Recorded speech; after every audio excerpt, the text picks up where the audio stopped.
Hello అండి, hi అందరికీ. చూడండి, నిన్న మొన్న పసుపులో బాగా గడ్డి ఉంటే గడ్డి తీసినాం కదా. గడ్డి ఒక రోజు 2 రోజులు కాదు, చాలా రోజులైంది. మధ్యలో వాన పడి కొన్ని రోజులు అట్లా ఆగిపోయింది.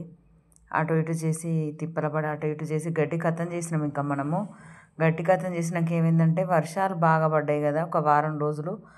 అప్పుడు వారం రోజులు పడ్డ వానలకు పసుపు అంతా ఎర్రబడిపోయింది. అందుకోసమని మందేయడానికి వచ్చినాము. తనేమో పొద్దున్న 6 గంటలకు అట్లా వచ్చిండు. నేను కొంచెం 9 గంటలకు అట్లా వచ్చి అన్నం పట్టుకొని వచ్చిన, సర్ది పట్టుకొచ్చిన. ఈయనకు ఆకలి అవుతుందని అన్నం తిందిరా అంటే అన్నం తినడానికి వచ్చిండు. ఒక 10 సార్లు అట్లా పోసిన. ఇక ఆయన అన్నం తిన్నాక మళ్ళీ మిగతా పని చేసుకోవచ్చులే అన్నట్టుగా నాగలు ఆపిండు అక్కడ. ఆపితే అన్నం పెడతానా. ఇవాళ కూర మాత్రం నిన్న మన చేనులో పసుపులు వెళ్ళిన బచ్చలాకు పచ్చడి చేసిన. కూర వేరే ఏమి ఉండలేదు ఇంకా, ఎందుకంటే టైం లేదు. ఆయన పొద్దున్నే వచ్చిండు కదా. పొద్దున్నే చిలకాడకు వచ్చిన వాళ్ళకి 8-9 వరకు ఆకలి అయింది. అందుకోసమని పొద్దున్నే బచ్చలాకుంటే అది పచ్చడి చేసుకొని మిరం చేసుకొని వచ్చిన. ఇక తను అది తిన్నాక మళ్ళీ సాయంత్రం ఏమన్నా వండుతా, ఎందుకంటే మళ్ళీ కూరగాయలు కొనుక్కొచ్చి కూర వండి చేయాలంటే లేట్ అయింది. అట్లా కాకుండా అందుకోసమని ఇంట్లో ఉన్న ఆకునే తెచ్చి పచ్చడి చేసిన. తను అన్నం తింటాడు. అన్నం తిన్న తర్వాతకి మళ్ళీ మిగతా మంది తీసుకుంటూ చేయాలి. లేకపోతే మనం ఇంతగానో చేసింది వేస్ట్ అయిపోద్ది. నైట్ కొంచెం కొంచెం వాన పడ్డది.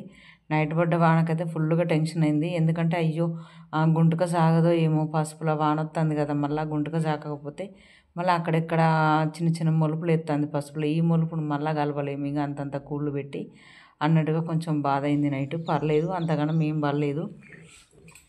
చూడండి, ఇక అన్నం తిన్నాడు. అన్నం తిన్న తర్వాత నేను మందు పోస్తాను. మళ్ళీ సళ్ళల్లో అట్లా అడుగు మందు, యూరియా అంటే మా సైడ్ అయితే అడుగు మందు అంటాము. కొంతమంది ఏమో మసాలాలు అట్లా ఇట్లా అంటాం. మేమైతే అడుగు మందు అని అంటాము. నేను అట్లా సార్లల్లో మందు పోసుకుంటూ పోతాంటే తనేమో ఎదగోరు తోలుతాడు. అయితే పసుపులల్లో ఏమంటే గుంటక పారనాగలు తోలుతారు. కాకుంటే గుంటక పారనాగలి నిన్న మొన్న పడ్డ వానలకు భూమి అంతా బాగా గట్టి చిక్కింది. గుంటక పారనాగలు మట్టిని లేపదు ఎక్కువ, అది సాగదన్నమాట. అందుకోసమని మాకు చిన్నెదగొర్రు ఉంటే ఆ చిన్నెదగొర్రును కట్టిండు. చిన్నెదగొర్రు అయితేనే మట్టిని లేపుతా అన్నట్టుగా. చూడండి, అది ఎంత గట్టిగా పడితే కానీ అది లేవట్లేదు. ఎందుకంటే బాగా మట్టి గట్టి చిక్కింది నిన్న మొన్న పడ్డ వానలకి. మనం ఏ టైం అప్పుడు దాన్ని అదును చూసుకొని అట్లా చేసుకోవాలి కదా పని, అట్లయితేనే కుదురుతుంది. అందుకోసమని ఇది గుంటకలు అంటే అవి వేరేవి ఉంటాయి. మళ్ళీ మా సైడ్ అయితే గుంటకలు పారనాగలు అంటాము. ఇదేమో ఎదగొర్రు కట్టినాము మట్టి లేవడం కోసము. మా కన్నయ్య నేను ఇద్దరం వచ్చినాం. ఇక నాకు అటు ఇటు చేసి మందబోసరు అయిపోయింది. మందబోసరు అయిపోయాక ఇక నేను సుక్క పువ్వాకు, బెండ గింజలు ఇట్లా అవి ఇవి తెచ్చిన. ఎందుకంటే మేము పసులో మొక్కజొన్న వేయలేదు కదా. పసులో మొక్కజొన్న ఎత్తనేమో అంత దాని మొక్కజొన్న ఆకుల సాటుకు ఏం కాయకపోవు. ఈ సుక్క పువ్వును బెండ గింజలు పెడదాము. అప్పుడప్పుడు ఎప్పుడైనా కూరగాయలు గిట్ల పనికొస్తాయి కదా.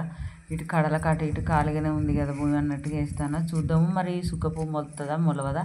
మొన్న నేను కేసంద్రం పోయిన రోజు ఆ బండి మీద అమ్ముతుంటే కొనుక్కొచ్చిన. పెట్టయితే చూద్దాము. పెట్టడం మన బాధ్యత, అవి మలవడం మలవకపోవడం అంతా ప్రకృతి ఏం చేస్తుందో ఏమో. మనకు సాధ్యమైనంత వరకు మనం చేసుకుంటూ పోతూనే ఉండాలి.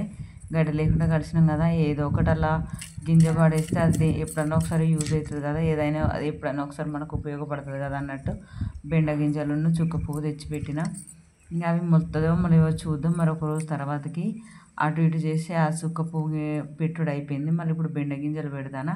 ఎందుకంటే కూరగాయలు కొనుక్కోవడానికి చాలా ఇబ్బంది అవుతుంది. మన చేనులో ఉంటే ఏం కాదు, ఇక్కడికి బెండ గింజలు సుక్క పువ్వు పెట్టుడు అయిపోయింది. అక్కడ కాడ మందు పోసురా పని అంతా అయిపోయింది కదా. ఇంటికి పోయి ఏం చేయాలో ఒకసారి మిరపనారు చూసొద్దాము. మరి మొన్న పడ్డ వానలకు మిరపనారు ఎట్లుందో అని వచ్చిన. ఓ దేవుడా, మిరపనారు కాడికి వచ్చేసరికి అసలు ఏం మస్తు బాధ అవుతుంది. ఎందుకంటే ఆ నార అంత కరెక్ట్గా లేదు, అంత ఎర్రబడిపోయింది. అది చిన్నగా అల్లనే ఉంది. మిరపనారు మాత్రం అస్సలు అంటే అస్సలు బాగాలేదు. ఈ మిరపనారుకి ఏమైందో ఏం కదో. నాకు మాత్రం తోట పెట్టుడు ఎంత ఇష్టం లేదో అట్లనే అవుతుంది పని కూడా. ఆ మిరపనారు అంతా ఎర్రబడిపోయింది. అప్పుడే గడ్డి బాగుంది కదా, ఇప్పుడు కొంచెం గడ్డి ఉన్నప్పుడు తీద్దామన్నట్టుగా తీస్తానా. దీనికి ఆఖడికి నీళ్ళు వేసినాం, మందు కొట్టినాము, అయినా సరే అది అట్లనే ఉంది.